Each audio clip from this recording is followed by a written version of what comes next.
और भीम आर्मी के क्रांतिकारी सिपाहियों के लिए 2 लाइन समर्पित करके अपनी बात शुरू करता हूं कि ये वो तूफान है जो कभी रुकते नहीं और ये वो शोले हैं जो कभी बुझते नहीं। एक बात हो कि थोड़ी देर की खामोशी है, फिर कानों में शोर आएगा।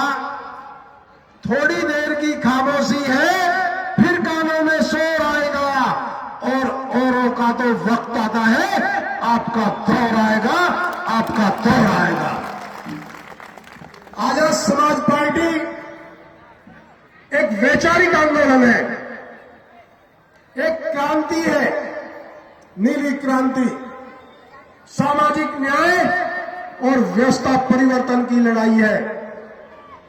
आजाद समाज पार्टी गरीब, किसान, मजदूर, शोषित, वंचित, देश के बहुत बड़े बहुजन समाज के तबके की एक मुखर आवाज है। अमन, चैन, भाईचारा, स्वतंत्रता और समानता की पक्षधर आजाद समाज पार्टी और फिरका परस्तात्व की राह में सबसे बड़ा रोड़ा है आजाद समाज पार्टी।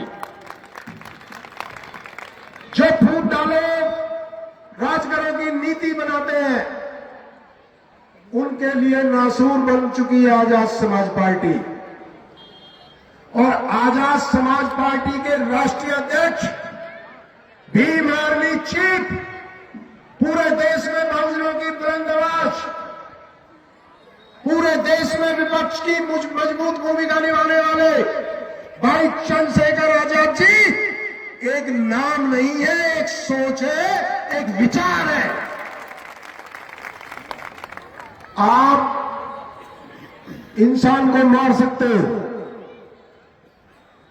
लेकिन सोच को खत्म नहीं कर सकते।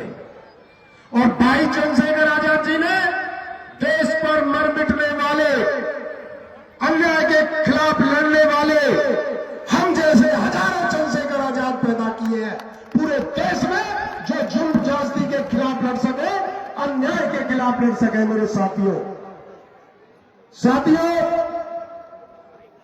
सरदार भगत सिंह ने कहा था कि बम और पिस्तौल कभी क्रांति नहीं लाते। क्रांति की तलवार विचारों की धार पर तेज होती है। बड़े बड़े तख्त ताज खत्म हो जाते हैं, बड़े बड़े साम्राज्य टूट जाते हैं, लेकिन विचार जिंदे रहते हैं, विचार जिंदे रहते हैं। और भाई चंद्रशेखर आजाद जी ने पूरे देश के अंदर किसान मजदूरों का जो गठजोड़, दलित, मुस्लिम और पिछड़ों आदिवासियों का जो गठजोड़ तैयार किया है, इस देश के अंदर बहुजन समाज इसी गठजोड़ के द्वारा शासन में आ सकता है, इसी गठजोड़ के द्वारा आ सकता है।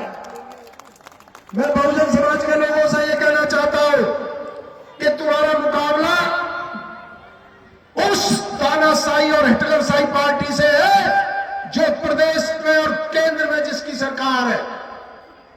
तुम्हारा मुकाबला देश के तमाम जिसके संसाधन हाथ में है, उस हिटलरशाही से है जो नफरत की बात करेंगे और हम प्यार की बात करेंगे। वो तोड़ने की बात करेंगे, हम जोड़ने की बात करेंगे। वो आपको धर्म और जाति के नाम पर बांटेंगे, हम धर्म के नाम पर नहीं, इंसानियत के नाम पर पहचानेंगे। हम जाति के नाम पर नहीं, हम भाईचारे से आगे बढ़ेंगे। हम झगड़े से नहीं, एकता से आगे बढ़ेंगे।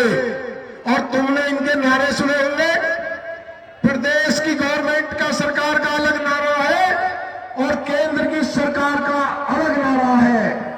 प्रदेश अध्यक्ष जी, प्रदेश के मुखिया कहते हैं कि बटेंगे तो कटेंगे, और केंद्र के नेता कहते हैं कि एक रहोगे तो सेफ रहोगे। मैं इसी नारे से उनको जवाब देना चाहता हूं अपनी पार्टी की तरफ से, ना हम बटेंगे ना हम कटेंगे। क्योंकि जब जब बहुजन समाज बटा है, ये इतिहास बना है, जब जब समाज बटा है तब तक हम हारे हैं। और जब जब गरीब मजदूरों की एकता, किसानों की एकता बढ़ी है, दलित, पिछड़ा, मुसलमान, अल्पसंख्यकों की एकता बढ़ी है, तब तब केंद्र का और स्टेट की दीवारें सल्तनत की हावी है, वहां का उनका तख्त हाना है। इसलिए हमें आज एडवोकेट चंद्रशेखर आजाद जी के नेतृत्व में एक होना है। अरे अब तो आपको पूरे देश का बहुजन नायक मिल गया है, असली जननायक मिल गया है। बाबा साहब और काशीराम साहब का मिशन को आगे बढ़ाने वाला वारिस मिल गया है भाई चंद्रशेखर आजाद जी के नेतृत्व में। बताओ मेरे बहुजन समाज के लोगों, दोनों हाथ खड़े करके बताओ कि इस बहुजन राज लाने के लिए भाई चंद्रशेखर आजाद जी के नेतृत्व में इस एकता को बनाओगे या नहीं बनाओगे? बताओ इस एकता को पूरी ताकत से बनाओगे, क्योंकि भाई चंद्रशेखर आजाद जी ना रुकते हैं, ना थकते हैं, ना डरते हैं, और सड़क से सदन तक आपकी लड़ाई लड़ते हैं, आपकी लड़ाई लड़ते हैं। ये उन नेताओं की तरह नहीं है जो एसी के कमरों में बैठ के ट्वीट करके अपना काम चला ले। बहुजन समाज में अत्याचार होता रहे, बहुजन समाज की बेटियों के साथ रेप होते रहे, बहुजन समाज के लोगों का बहिष्कार होता रहे। ये वो नेता है जो रासूकाक के बाद भी, मुकदमों के बाद भी, अपने ऊपर जानलेवा हमले करने के बाद भी, हमला होने के बाद भी कभी आपके लिए रुका नहीं। ना गर्मी देगी, ना सर्दी देगी, ना बरसात देगी। हमेशा बहुजन समाज को जहां जरूरत पड़ी देश में यदि कोई नेता सबसे आगे बढ़कर अन्याय के खिलाफ लड़े तो उनका नाम भाई चंद्रशेखर आजाद है। बताओ क्या नाम है उनका? जोर से जो पीछे बैठे वो साथी बताओ क्या नाम है उनका? भाई चंद्रशेखर आजाद इस देश की राजनीति का वो कोहिनूर है जो महापुरुषों के बाद ऐसे बिरले ही जन्म लेते हैं। मैं कहना चाहता हूं बहुजन समाज के लोगों से कि जिस तरह भाई चंद्रशेखर आजाद जी ने पूरे देश के अंदर एक लहर बनाई है, आप 2027 के चुनाव में उन्हें पूरी ताकत से मजबूती देने का काम करोगे। मैं अपने दलित, पिछड़ा और मुसलमान भाइयों के अलावा दलित भाइयों से भी कहना चाहता हूं, यदि आप बटोगे तो आप कभी बहुजन राज स्थापित नहीं कर पाओगे, कभी बहुजनों का राज नहीं आ पाएगा। आपको एकजुट होकर निर्णय लेना पड़ेगा। यह नहीं है कि 50% तो उनको दे दो और 50% इनको दे दो, क्योंकि आजाद समाज पार्टी भाई चंद्रशेखर आजाद ही बहुजन समाज का भविष्य है और रहेगा। और यदि कोई भारतीय जनता पार्टी से, कोई फिरका प्रस्त ताकतों से, कोई सांप्रदायिक ताकतों से टकरा सकते हैं तो वो नगीना सांसद और आजाद समाज पार्टी के राष्ट्रीय अध्यक्ष भाई चंद्रशेखर आजाद जी है। इसलिए आपको न बटना है, न आपको बहकावे में आना है। मैं कहना चाहता हूं अब दलित समाज से भी कि उत्तर प्रदेश के अंदर भारतीय जनता पार्टी के अनुसार तो अमृतकाल चल रहा है।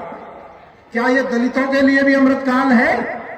जहां दलित समाज को पेशाब पिलाए जाने की घटनाएं हो रही हैं, जहां पर उनका बहिष्कार हो रहा है, जहां पर उनकी हत्याएं हो रही हैं, ये हमारे बराबर में ही हाथरस, जहां पर मनीषा बहन के साथ रेप करने के बाद हत्या कर दी गई थी। भाई चंद्रशेखर आजाद जी के बाद हम भी उस आंदोलन में आए थे। क्या आपको नहीं पता कि जो आरोपी थे उनके पक्ष में पंचायतें हो रही थी, उनको जेल भेजने की जगह यदि आजाद समाज पार्टी और भीम आर्मी के कार्यकर्ता और हमारे राष्ट्रीय अध्यक्ष जी उस आंदोलन की लड़ाई न लड़ते तो आरोपी कभी जेल नहीं जाते और उनके पक्ष में पंचायत होती। आगरा तुम्हारे बराबर नहीं है। वहां पर एक दलित सांसद के घर कुछ लोग जेसीबी लेकर पहुंच जाते हैं मकान तोड़ने के लिए। प्रदेश अध्यक्ष जी, जेसीबी सड़कों पर अगर चलती है, पूरे आगरे में प्रशासन भी था, कमिश्नरेट भी है, क्या किसी प्रशासन को जेसीबी दिखाई नहीं दी? क्योंकि इसलिए उनके घर जा रहे थे कि वो दलित है। किसी और सांसद के घर कभी जेसीबी गई है? लेकिन थाने के सामने ये कार्रवाई हुई। दलित समाज तुम्हें समझना पड़ेगा, ये बीजेपी के अनुसार तो राम राज्य है, लेकिन हमारे तुम्हारे के हिसाब से कोई राम राज्य नहीं है। ये बीजेपी का मुख्यमंत्री का राम राज हो सकता है। उनके एजेंडे में दलित, मुसलमान, पिछड़े कोई भी उनके एजेंडे में नहीं है। इसलिए आपको ताकत दिखानी पड़ेगी। और ताकत तुमने देखा भी होगा कि कुछ लोग हंसी उड़ाते हैं आजाद समाज पार्टी भी मार्मिक कार्यकर्ता। क्या कहते हैं? नीले कबूतर कहते हैं, देखा होगा युवा साथी ने। भाई चंद्रशेखर आजाद जी ने कल ही मध्य प्रदेश के अंदर आपको बताया था और उन लोगों को भी बताया था कि हम नीले कबूतर नहीं है, हम नीले बाज है, बाज। और हमारे पंजे में वो ताकत है, यदि ईवीएम की मशीन पे दब गया पंजा तो वहां से बहुजन राज स्थापित होगा। और इस पंजे को तुम्हें 27 ताकतों को दिखाना है। जो आपको मजाक उड़ाते हैं उनको दिखाना है, नहीं तो समझो कि आपने अपने महापुरुषों को नहीं पढ़ा, अपने महापुरुषों को आप नहीं मानते, आप उनके वंशज नहीं हो। यदि आप इस बाज की ताकत को, इस पंजे की ताकत को वोट के द्वारा भाई चंद्रशेखर आजाद जी को मजबूत करने का काम नहीं करोगे। बात तो बहुत सारी करनी थी, क्योंकि आदरणीय हमारे मंत्री जी को भी बोलना था। मैं बहुत सारी बात ना कहते हुए केवल आपसे कहना चाहता हूं कि बिना वोट के राज नहीं आता। हम कितनी सभाएं कर ले, हम कितनी भीड़ जुटा ले, हम कितनी रैलियां कर ले, लेकिन यदि हम उसे ताकत को, उस भीड़ को वोट में नहीं बदल पाएंगे तो आपको कभी राज नहीं मिलेगा। आपको राज नहीं मिलेगा तो आपका अत्याचार होता रहेगा, आपका शोषण होता रहेगा, बेटियों के साथ अन्याय होता रहेगा। हक अधिकार तो भूल जाओ, आरक्षण तो भूल जाओ। और तुम्हें यह भी देखना है, ये जो संविधान विरोधी लोग हैं इन्हें बता दो कि बाबा साहब के वंशजों के साथ साथ गुर्जर सम्राट वीर भोज के भी वंशज है। इतिहास नहीं, भूगोल बदल देंगे। क्या बदल देंगे? भूगोल।